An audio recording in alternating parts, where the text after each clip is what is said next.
আমি অন্য প্রসঙ্গে তুলা দুইটা কথা হইতে চাই আমার বাবার সম্পর্কে, আমার বাবার আদর্শ সম্পর্কে। আপনারা দেখছেন না, হয়তো বয়স কম, মুরব্বী হল জানা আছে, আমার বাবায় তৌবা বয়স করে একটা কথা হইত। প্রথমে হইতা নসিহত করতাম আমারে, হইতা যে তুমি তাই নমাজ দিল লাগাইয়া পড়িও, খাতর মনে নমাজ পড়িও, শান্তি মনে নমাজ পড়িও, তোমার তান জীবন শান্তিময়। এটা এক একটা কথা বহুত ব্যাপক ব্যাখ্যা করলে বহুত কথা আছে এর ভিতরে। নমাজ আমরা কোনো কোনো সময় অবহেলা করি। নমাজ কিন্তু আমরা যদি শাড়ি দেই, ইচ্ছা করি শাড়ি দিলে তো মুমিন মুসলমান হইতাম নাই, গাফলতি করি যদি শাড়ি, তো কবিরা গুনার মতো কি বইব।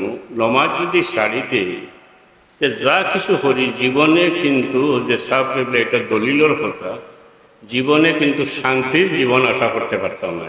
যদি নমাজ পড়ি না তাহলে শান্তির জীবন আশা করতাম না। নমাজ হইল ইসলামর মূল রুকুনের মাঝে গুরুত্বপূর্ণ একটা হাদিস শরীফ আছে, বুনিয়াল ইসলাম আলা খামসিন শাহাদাতি আল্লাহ ইলাহা ইল্লাল্লাহু ওয়া আন্না মুহাম্মাদুর রাসূলুল্লাহ। এরপরে আইছে ইকামুস সালাহ ওয়া ইতাইজ যাকাত, বাকিগুলা পরে আইছে। নমাজ পড়েই কলিমা পড়েই সবচেয়ে গুরুত্বপূর্ণ রুকুন হইল নামাজ। নমাজ আমরা স্বার্থে করি না।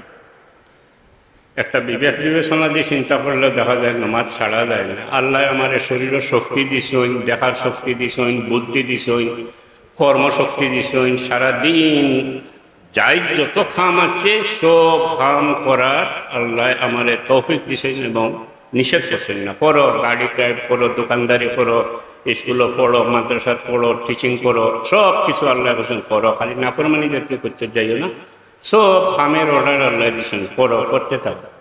আমরা কোনো ট্যাক্স কিচ্ছু আমরা ধরে ফেলাইছেন না। আমরা স্বার্থে আল্লাহ ডেইলি 5 বার কান সামনে খাড়াওয়ার নির্দেশ দিচ্ছে। 5 বারে কত সময় যাইবে? 5 × 50 মিনিট। 24 ঘন্টা আমি কাম করতে পারবো যতক্ষণ পর্যন্ত আল্লাহ নিষিদ্ধ কোনো কাম করছি না। 24 ঘন্টা কাম করার এখতিয়ার আল্লাহ আমার দিছেন, যে কোনো কাম আমি করতে পারি। আর এর মাঝে যে আল্লাহ আমার এই শক্তি দিছেন, কর্মশক্তি দিছেন, দেখার শক্তি দিছেন, বোঝার শক্তি দিছেন, যে আল্লাহ যে কোনো সময় চাইলে আমার ডিজিবল করে দিতে পারেন, যে কোনো সময় আমার কলাপস করে দিতে পারেন, যে আল্লাহ যে কোনো সময় চাইলে আমার দুনিয়া থেকে নিতালি পারেন, আমার বিকলাঙ্গ করে দিতে পারেন, অসুস্থ করিয়া বিছনাত পালাই দিতে পারেন, সেই আল্লাহ চাইছেন যে তুমি সারাদিন রাত তুমি কাম করো, যে কোনো কাম করো, আমি নিষেধ দিতেছি না। সারা 24 ঘন্টার মাঝে 5 ওয়াক্ত নামাজ আমি পড়ি যদি, তাইলে 5 × 50 মিনিট, অথবা চূড়ান্ত বেশি হইতে 5 খণ্ড 75টা মিনিট এই আল্লাহর লাগি আমরা দিতে পারি না, সময় পাই না। এটা মারাত্মক ধরনের বেইনসাফি, মারাত্মক ধরনের নাফরমানি। যে আল্লাহ আমার এই শক্তি দিছেন, কর্মশক্তি দিছেন, সব শক্তি দিছেন, যোগান দিছেন, যে কোনো সময় আমার শেষ করে দিতে পারেন, সেই আল্লাহর লাগি আমি 5 খণ্ড 75টা মিনিট সময় দিতে পারি না। আপনারা ইনসাফ রূপে ছাড়লাম, এটা কতটুকু ঠিক হয় চিন্তা করিয়া দেখ। কিয়ামতের দিন সর্বপ্রথম নামাজের হিসাব লওয়া হইব। আউয়ালু মা ইউহাসাবু বিল আবদু ইয়াউমাল কিয়ামা আস-সালাহ। কিয়ামতের দিন সর্বপ্রথম নামাজের হিসাব লওয়া হইব আমার। বিশেষ করে এখানে সামনে আমার ছেলেতুল্য ছাত্র আছো, মেয়ের সমান ছাত্রীরা আছো। কিয়ামতের দিন তোমার তাদের উদ্দেশ্য করে কইয়া, কিয়ামতের দিন সর্বপ্রথম নামাজের হিসাব লওয়া হইব। নমাজের হিসাবও যদি পাশ করতে আমরা না পারি, নমাজের হিসাবও যদি পাশের মার্ক না পাই, তাইলে আল্লাহ আর কোনো ইবাদত, আর কোনো আমল হিসাবও নিতা নাই, আমি দুজখে যাইছি। এটা তো দুনিয়াতে তো এই সিস্টেম আছে। সাপোজ দারুল কিরাত আছে, 100% মার্ক আপনি তজিদও ফাইল লেখা, কোরআন শরীফও পাশ করতে না পারলে আমরা পাশ করে দেই না।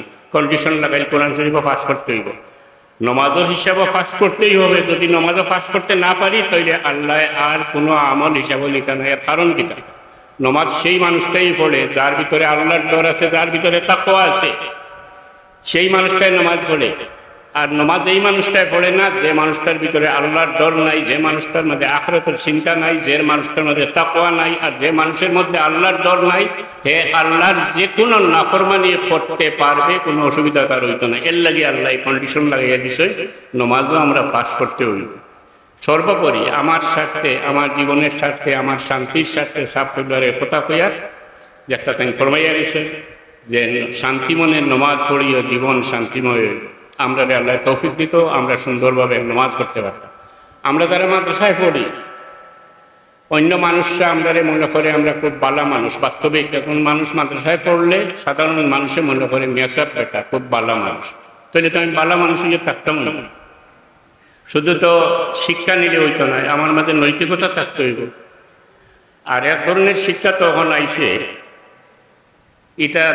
এটা করিয়া তো কোনো লাভ নাই, কোনো ইলিম হাসিল আমি করলাম না। আমার হুজুর হলে আমার পড়াই না, আমার খানে দিয়ে ঢুকলো, ওখানে দিয়ে বাইরে গেল, আমি কিছু শিখতে গেলাম না, আমি কোনো নলেজ আর্ন করলাম না, আমি কোনো ইলিম হাসিল করলাম না, আমি সাজেশন দেখে, আমি নোট দেখে পরীক্ষা দিয়ে শুধু পাস করলাম। আমার লক্ষ্য আর উদ্দেশ্য একটা সার্টিফিকেট নিয়ে আমি বাইরে দিতাম এবং সার্টিফিকেট নিয়ে একটা জব করতাম, একটা চাকরি করতাম। হ্যাঁ, এটা পারবো, অসুবিধা নাই। সারা বছর আমি না পড়িও পরীক্ষার আগে ভাগে কিছু নোট, কিছু সাজেশন, কিছু গাইড পড়িয়া পরীক্ষা দিয়ে আমি পাস করিয়া দিতে পারবো। কিন্তু দুঃখের বিষয়, আমি পাঞ্জাবি পায়জামা পরবো, শেখাপন পাঞ্জাবি পরবো, আমারে মানুষে হুজুরও হইব, আমারে মেসাবও হইব, আমারে খুব সম্মান দিব, বাট আমার ভিতরে কোনো ইলিম থাকতো না। আমি সাজেশন পড়িয়া, আমি নোট পড়িয়া, আমি গাইড পড়িয়া পরীক্ষা দিছি, কোনো ইলিম নাই। আমার কোনো ইলিমের কোথায় জিগাইতে আমি বইতাম পারতাম না। আর যদি আমাদের মধ্যে ইলিম না থাকে, তাহলে বর্তমানে যে আমরা তকবীর দেই খুব জোরে জোরে বাতিলের বিরুদ্ধে, বাতিলের মোকাবিলা কিভাবে করবেন?